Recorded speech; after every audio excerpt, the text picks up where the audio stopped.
पहले एक वीडियो देख लीजिए और उसके बाद ये संक्षिप्त एक मीडिया बाइट जो देनी है वो की जाएगी। न्यू जर्सी का, जहां न्यूयॉर्क एयरपोर्ट पर एक भारतीय छात्र को अपराधियों की तरह जमीन पर पटका गया और हथकड़ी लगाकर भारत डिपोर्ट किया गया। इस दौरान छात्र चिल्लाता रहा कि मैं पागल नहीं। घटना का वीडियो भारतीय मूल के अमेरिकी बिजनेसमैन कुणाल जैन ने सोशल मीडिया प्लेटफॉर्म एक्स पर शेयर किया। वीडियो शेयर करते हुए जैन ने लिखा, मैंने न्यूयॉर्क एयरपोर्ट पर एक युवा भारतीय छात्र को हथकड़ी लगाकर रोते हुए अपराधी की तरह ट्रीट होते देखा। वो अपने सपनों को सच करने आया था, किसी को नुकसान पहुंचाने नहीं। एक एनआरआई होने के नाते मैं खुद को कमजोर और टूटा हुआ महसूस कर रहा हूँ। इसके साथ ही उन्होंने कहा कि यहाँ हर दिन इस तरह के 3 से 4 मामले सामने आते हैं। छात्र वीजा लेकर सुबह फ्लाइट से आते हैं, किसी कारण से इमिग्रेशन अथॉरिटीज को आने का कारण नहीं समझा पाते और शाम की फ्लाइट से हाथ पैर बांधकर मुजरिमों की तरह भेज दिए जाते हैं। जैन ने भारतीय दूतावास और विदेश मंत्री एस जयशंकर से इस मामले में हस्तक्षेप करने। आप सबको मेरा नमस्कार पुनः से। ये वीडियो देखकर मन बहुत व्यथित होता है और इसलिए परेशान और व्यथित होता है क्योंकि भारत के एक नागरिक के साथ बर्बरता हो, उसको पटका जाए जमीन पर, जूतों तले रौंदा जाए, उसको हथकड़ी पहनाई जाए, ये देखकर वाकई में मन परेशान होता है। जैसा कि इसमें बताया गया, ये न्यूयॉर्क एयरपोर्ट का मामला है। वहां पर भारतीय मूल का ये छात्र था और वो गिड़गिड़ाता रहा और अमेरिकी पुलिस ने एक नहीं सुनी, वो गिड़गिड़ाता रहा और उन्होंने उसको हथकड़ी बांधकर डिपोर्ट किया। ये जो छात्र है, और ये पहला मामला नहीं है, ये लगातार हम देख रहे हैं कि छात्रों को इस तरह से बंधक बनाकर, इस तरह से उनके साथ जाहिलियत करके उनको डिपोर्ट किया जा रहा है। ऐसा क्यों हो रहा है? और ये कौन है? ये वो लोग हैं जो अपने आंखों में कुछ सपने लेकर, कुछ आकांक्षाएं लेकर अमेरिका पहुंचते हैं। ये कोई आतंकी नहीं है, ये कोई गुंडे नहीं है, ये कोई मवाली नहीं है, ये कुछ सपने साकार करने वहां पर गए हैं और उनके साथ जानवरों जैसा सलूक करने का किसी को अधिकार नहीं है। लेकिन अमेरिका लगातार भारतीय मूल के लोगों के साथ बर्बरता कर रहा है, उनका अपमान कर रहा है और बार बार हमें धौंस दे रहा है। भारतीय मूल के स्टूडेंट्स के साथ यह हो रहा है, भारतीय मूल के स्टूडेंट्स का वीजा प्रोसेस नहीं हो रहा है, उनका बैकलॉग होता जा रहा है, उनके एडमिशंस रिजेक्ट हो रहे हैं, लगातार यह काम हो रहा है। अमेरिका ने हमारे 682 लोगों को हथकड़ी पहनाकर, बेड़ियां बांधकर, बंधक बनाकर अपने मिलिट्री जहाज से हिंदुस्तान भेजा। जानवरों की तरह बर्ताव करने का यह कौन सा सलूक है? यह कौन सा तरीका है? और किसने आपको इजाजत दी है कि आप भारतीय मूल के लोगों के साथ यह करिए? असलियत यह है कि अमेरिका के राष्ट्रपति एक बार नहीं, बार बार हमारा अपमान कर चुके हैं। 12 बार वो श्रेय लेते हैं सीज फायर का। वो पाकिस्तान और हमारा नाम एक साथ ले रहे हैं, हमें समकक्ष लाके खड़ा कर रहे हैं। यहां तक कह रहे हैं मैं तो पाकिस्तान की तारीफ करूंगा, कुछ लोगों को अच्छा नहीं लगेगा। वो शहबाज शरीफ आतंकी मुल्क के प्रधानमंत्री को एक बहुत अच्छा और बहुत गद्दावर नेता बता रहे हैं। मोदी जी कुछ नहीं बोलते हैं।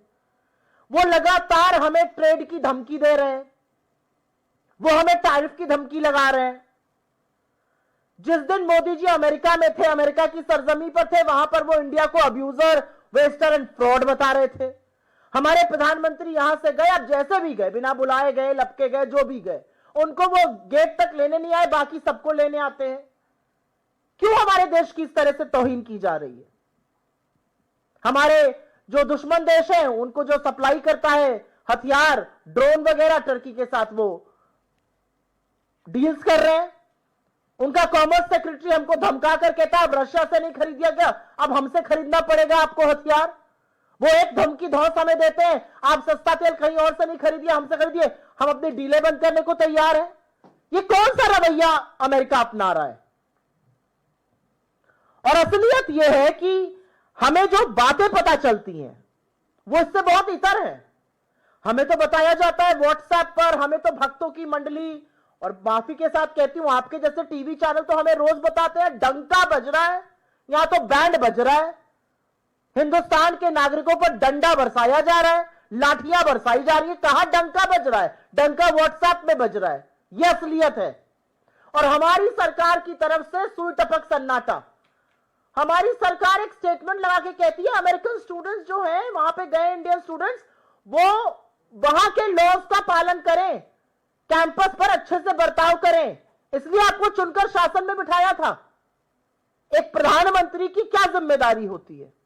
भारत के सम्मान को, भारतीयों के सम्मान को पैरों के तले अमेरिका रौंद रहा है, बूटों के नीचे हमारे लोग रौंदे जा रहे हैं। एक प्रधानमंत्री की क्या जिम्मेदारी है? जाकर झपिया पपिया करना, लपक लपक के ट्रंप को और कभी बाइडेन को गले लगा लेना। इस देश के प्रधानमंत्री की जिम्मेदारी है कि अगर हिंदुस्तान की या हिंदुस्तानियों की कहीं भी तौहीन हो, हमारा सम्मान हो, हमारा अपमान हो, तो उसके खिलाफ खड़े होकर मुस्तैदी से बोले। हमें व्हाट्सएप पे बड़ी बड़ी बातें बताई जाती हैं। क्या फायदा हुआ आपकी इस नीति का? आप तो हाउडी मोदी, नमस्ते ट्रंप, कोरोना होता रहा, आप नमस्ते ट्रंप कराते रहे, हाउडी मोदी कराते रहे। आपने तो वहां जाकर प्रचार भी कर डाला, आपकी बार ट्रंप सरकार भी कर डाला। फायदा क्या हुआ इन सब चीजों का? आज असलियत यह है कि हिंदुस्तान का लगातार अपमान कर रहा है अमेरिका। डोनाल्ड ट्रंप ही नहीं, उनके सारे सेक्रेटरीज, चाहे वो हार्वर्ड लुटविक हो, चाहे वो रूबियो, बार बार पाकिस्तान और हिंदुस्तान को एक साथ खड़ा कर रहे हैं, और जो हमारे भारतीय मूल के लोगों के साथ किया जा रहा है। आपके यहां कोई गैर नियम से आया है, बिल्कुल आप एक्शन लीजिए। आप नेपाल में कमर्शियल फ्लाइट भेजते हैं और आप हिंदुस्तान में मिलिट्री जहाज में लोगों को बेड़ियां और हथकड़ियां पहनाकर भेजते हैं, और हमारे विदेश मंत्री झूठ बोलते हैं कि ऐसा पहले भी हुआ है। ऐसा कभी पहले नहीं हुआ है। और असलियत यह है कि पहला हवाई जहाज यहां उतरने के बाद नरेंद्र मोदी जी ट्रंप से मिले थे, और हमें लग रहा था कि 145 करोड़ का प्रधानमंत्री जब डोनाल्ड ट्रंप से मिलेगा तो वो कहेगा मेरे लोगों के साथ इस तरह का अपमान, इस तरह की तौहीन करने की आपकी हिम्मत कैसे हुई। लेकिन उसके बाद एक और हवाई जहाज उतरा और उसमें और बर्बरता थी, उसमें बच्चे और महिलाएं भी थी। ये वीडियो और ऐसे तमाम वीडियो व्यथित करने वाले हैं। इस मंच से हमारी एक ही अपील है कि प्रधानमंत्री बिना विलंब किए, बिना इधर उधर की बात किए, बिना जलेबी छाने प्रधानमंत्री फोन उठाएं, अमेरिका के राष्ट्रपति से बोले हमारे लोगों के साथ बदसलूकी करने की जरूरत आप मत कीजिए। हम 145 करोड़ का देश है, हम इतनी हमारी हैसियत है कि अगर हमारे लोगों के साथ कोई कुछ करेगा तो हम प्रतिकार कर सकते हैं। प्रधानमंत्री को यह बोलना चाहिए, और अगर प्रधानमंत्री ये नहीं बोलते हैं तो यह माना जाएगा कि यह सब प्रधानमंत्री की मर्जी से हो रहा है। क्योंकि प्रधानमंत्री खामोश क्यों है? हमारा एमईए क्या कर रहा है इस पर? किस बात का डर है मोदी जी को? वो तो वॉर रुकवाने वाली बातें करते थे, अपने लोगों को बूटों के तले रोंदना नहीं रुकवा पा रहे। तो इस मंच से अपील है कि जो भारतीयों के साथ हो रहा है उसको तुरंत तत्काल प्रभाव से रोका जाए। I will very briefly make a statement in English on this. This is an extremely important matter. It's a matter that concerns each one of us. What you saw in this video is an Indian student who has gone to America with dreams, with aspirations. It's all right, we've played the video. With dreams and with aspirations, and the reality is that he is being treated like a hardened criminal. He is being handcuffed. He's being beaten up. He's being deported for what? Because he went to America with some dreams in his eyes. And this is not happening to the first student. This has happened to multiple students. Where on some context or the other, they are being manhandled, they are being booted out, and they are being deported out of America. Our students, the backlog is increasing as far as visas is concerned. Admissions are being denied, and not just that. 682 Indians were handcuffed. They were put in military planes and sent back to India. If anybody has broken any law to be in your country, there is a humanitarian effort, there is a human way to behave with them. For countries like China and Nepal, America sends people in commercial flights, and our people were stuffed into a military aircraft, and you should have read and heard the ordeal. They could not defecate, they could not urinate for multiple hours at a stretch, women and children alike. And not a squeak from our government. What is our government doing? America is constantly insulting us. The President of America, Donald Trump, has said not once, not twice, but 12 times that he's brought the ceasefire between India and Pakistan. Our Prime Minister doesn't utter a word. He keeps saying, I threatened them with a trade deal. The Prime Minister doesn't utter a word. He has threatened us with tariff, not a squeak from New Delhi. He talks about, he calls India abuser, waste and fraud, while Mr. Modi is on American soil, not a squeak. The reality is he did not even come to receive Mr. Modi at the gate like he received every state head.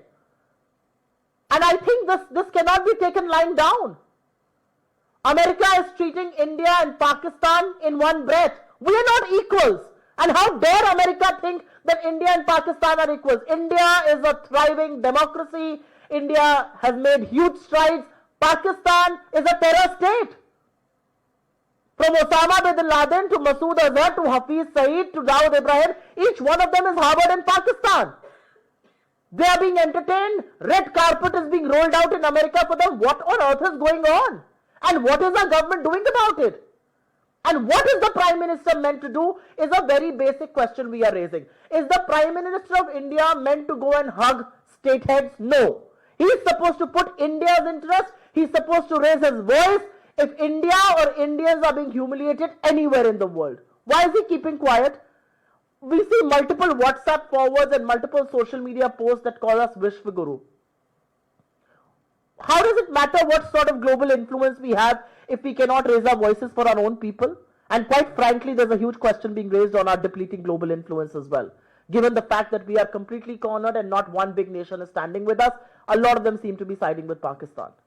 So the reality today is that amidst all of this, where is the Indian government? Indians are being ill-treated, Indians are being deported, Indians are being manhandled, Indians are being beaten up, young Indian students.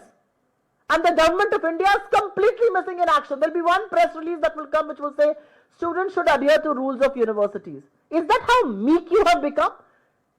And imagine the days, Devyani Khobregare हमारी राजदूत थी, उनके साथ America ने दुर्व्यवहार किया था और हमने पूरी तरह से उनके साथ खड़े रहे, उनको इम्यूनिटी करी, उनको परमानेंट एक मिशन यूएन पे भेजा और यहां पर हमने उनके दूतावास, अमेरिकी दूतावास के खिलाफ एक्शन लिया था.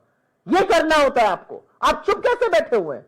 When will the Prime Minister of this country rise to the occasion and protect the honor and dignity of Indians? That's the only question we are raising. If you have any questions pertaining to this, I'm willing to take them.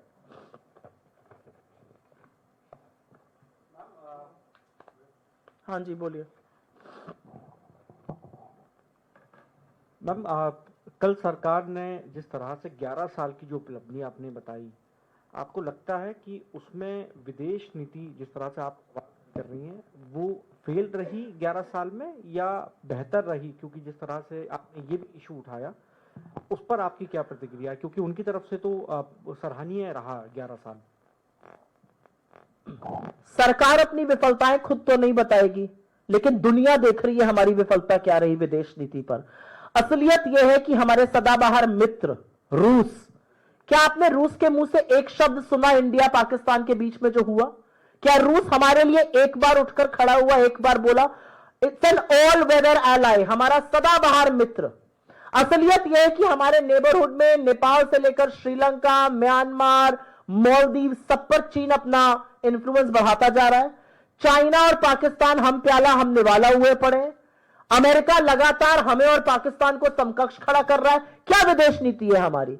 हमारी विदेश नीति यह है कि हमारे लोगों को हथकड़ियां डालकर भेजा जा रहा है. हमारी विदेश नीति यह है कि एक यंग स्टूडेंट जिसका पूरा जीवन, जिसका पूरा करियर उसके आगे पड़ा हुआ है, जो होनहार रहा होगा तभी वहां पहुंचा, उसको पागल साबित करने की कोशिश कर रहे हैं, उसको हथकड़ियां पहनाकर वापस भेज रहे हैं. और हमारी सरकार मूक दर्शक बनी हुई है. हमारी क्या विदेश नीति है?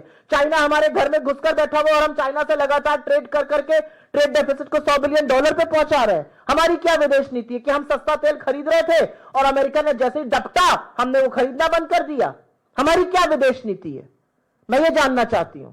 हमारी विदेश नीति एक आदमी की छवि चमकाना, उसकी छवि सुधारना, पपियां झपियां की फोटो लगाना, वो है हमारी विदेश नीति। हमारी कूटनीति इन दो चीजों से रिप्लेस कर दी गई है। बस, थैंक यू वेरी मच, बहुत बहुत धन्यवाद आपका।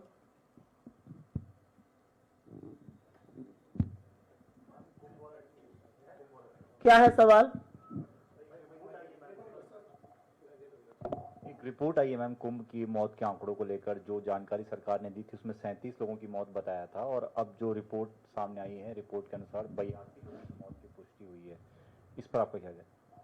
मैंने भी वो रिपोर्ट सवेरे पढ़ी और मैं काफी व्यथित हुई, क्योंकि मैंने उस तरह का आक्रोश ही नहीं देखा जो देखना चाहिए था। कुंभ में जिस तरह से 18 से 20 घंटे उस भगदड़ के बाद उत्तर प्रदेश का प्रशासन, उत्तर प्रदेश के मुख्यमंत्री गायब हो गए थे, लीपापोती की कोशिशें की गई थी, मीडिया को ढाल बनाकर इधर उधर की बातें कहराई जा रही थी, और एक अन्य जगह जो भगदड़ हुई थी उसको भी छुपाने का प्रयास हो रहा था। सरकार ने तब यह स्वीकारा था, उत्तर प्रदेश की सरकार ने, कि 37 लोगों की भगदड़ में मौत हुई है। और बीबीसी की जो पड़ताल है वो 100 परिवारों से ज्यादा 11 राज्यों में और मुझे लगता है 50 डिस्ट्रिक्ट्स में, 50 जिलों में वो 100 परिवारों से ज्यादा मिले हैं, और उनके पास ये पुष्टि है कि 82 मौतें हुई थी। 37 जिसको सरकार ने माना था उनको 25-25 लाख का मुआवजा मिला था, लेकिन जो बाकी लोग थे, खबरें ये हैं और लोगों ने पुष्टि की है कि 5-5 लाख का कैश देकर उनसे यह कहलवा दिया गया था कि मौत किसी और कारण से, बीमारी वगैरह से हो गई है। तो आज सवाल इस बात का है कि यह खबर आने के बाद क्या उत्तर प्रदेश की सरकार बाहर आएगी, स्पष्टीकरण देगी, माफी मांगेगी, यह गुनाह, यह पाप क्यों किया गया। और एक बात यहां पर यह भी बता दूं, इससे पहले कि उस रिपोर्ट की विश्वसनीयता पर सवाल उठाया जाए, जिन लोगों ने यह पुष्टि कर पाए हैं, जिन्होंने सबूत दिए हैं 5-5 लाख कैश मिलने के और साइन करने के, उन्हीं को उसमें लिया गया है। जो परिवार, जो 100 परिवार ये सबूत नहीं दे पाए थे, उनको इंक्लूड नहीं किया गया। उसके बावजूद मरने वालों की संख्या 82 है, और जिस तरह का सुई टपक सन्नाटा सरकार में और अधिकांश मेन स्ट्रीम मीडिया में, लेगेसी मीडिया में छाया हुआ है, वो अपने आप में बहुत सारे सवाल खड़े करता है। धन्यवाद जी। रक्षा मंत्री राजनाथ सिंह ने कहा कि पहले हम जो है हथियारों का आयात करते थे, अब जो है एक भरोसेमंद निर्यातक देश जो है वो हम बन गए हैं। लगभग 23,622 करोड़ रुपए का के हथियारों का हमने निर्यात किया है। कैसे? राजनाथ सिंह जी बहुत सारी बातें कहते हैं, और राजनाथ सिंह जी से सिर्फ एक ही सवाल है, आप आयात के फिगर, आप निर्यात के फिगर, आप प्रोडक्शन के फिगर, आप असेंबली के फिगर सब गिनाइएगा। ये सब काम उस दिन करिएगा जिस दिन पहलगाम के आतंकी पकड़े जाएंगे। आपकी जानकारी के लिए बता दूं कि 9 जून 2024 जिस दिन नरेंद्र मोदी ने प्रधानमंत्री पद की तीसरी बार शपथ ली थी, और आज 10 जून 2025 है, इस एक साल में 90 लोगों की, 1-2 नहीं 90 लोगों की आतंकवादियों के हाथ मौत हुई है। उसमें हमारे सुरक्षा बल शहीद हुए हैं, उसमें नागरिकों की हत्या हुई है, और उसमें पहलगाम शामिल है, उसमें रियासी शामिल है, उसमें तमाम जगह शामिल है। आपको शायद जान के हतप्रभ होगा कि जिस बस में 9 श्रद्धालुओं की जान ले ली गई, एक आदमी अभी तक गिरफ्तार नहीं हुआ है उसमें। तो इस सरकार का जो पूरा तंत्र है वो अगर मीडिया की ढाल ना हो तो चल नहीं सकता है। जलेबी बनाना, आंकड़ों के साथ खिलवाड़ करना कीजिए, पहलगाम के आतंकी कब पकड़े जाएंगे उस पर चर्चा कीजिए। उस पर चर्चा करने की आप लोगों की हैसियत नहीं है। और उस पर एक सवाल है, अगर वो हिंदुस्तान की सरजमी में है, हमारी सरहद के अंदर है, तो क्यों नहीं पकड़े गए अभी तक? और अगर वो 200 किलोमीटर का दूरी नाप कर पाकिस्तान चले गए तो आपने सीज फायर कैसे कर लिया? इस बात का जवाब राजनाथ सिंह जी दें। जी। नड्डा जी ने कहा है कि कांग्रेस ये कहती रही कि गरीबी हटाओ, लेकिन हम लोगों ने वास्तव में गरीबी हटाई है। 27 करोड़ लोग गरीबी रेखा से बाहर निकल। देखिए, खड़े होकर इस चौराहे पर आप 27 करोड़ क्या 145 करोड़ कह दीजिए, कौन पूछने वाला है? जिस प्रेस कॉन्फ्रेंस को मैंने भी देखा था, जिस प्रेस कॉन्फ्रेंस में वो ये बड़े बड़े बयानबाजी कर रहे थे, कौन उनको पूछ रहा था? किसने उनसे प्रत्युत्तर किया था? असलियत यह है कि नड्डा जी हों या उनकी पार्टी के लोग हों, आप बड़े बड़े आंकड़ों के साथ खिलवाड़ कर सकते हैं। लेकिन प्रत्यक्षम किम प्रमाणम, इस देश में बचत 11.5 लाख करोड़ थी, आधी होकर 6.5 लाख करोड़ हो गई है। इस देश में अपना सोना गिरवी रख के घर चलाने वालों की संख्या 71% बढ़ गई है। इस देश में बेरोजगारी का ये आलम है, एक पियोन की नौकरी करिए, पीएचडी और एमबीए लाइन में खड़े हुए हैं। इस देश में महंगाई का ये आलम है कि 19 लोग रोज आर्थिक तंगी से आत्महत्या कर रहे हैं। किनको आपने उबारा है? और मैं आपसे एक सवाल करती हूं, आपके 11 साल की सत्ता का, 11 साल की सरकार का जिसको लेखा जोखा कहते हैं वो ये है कि आपको 80 करोड़ लोगों को फ्री का राशन देना पड़ रहा है, क्योंकि अगर वो नहीं दीजिएगा तो वो लोग भूखमरी से मर जाएंगे। ये आपकी उपलब्धि है, अन्यथा कोई उपलब्धि नहीं है।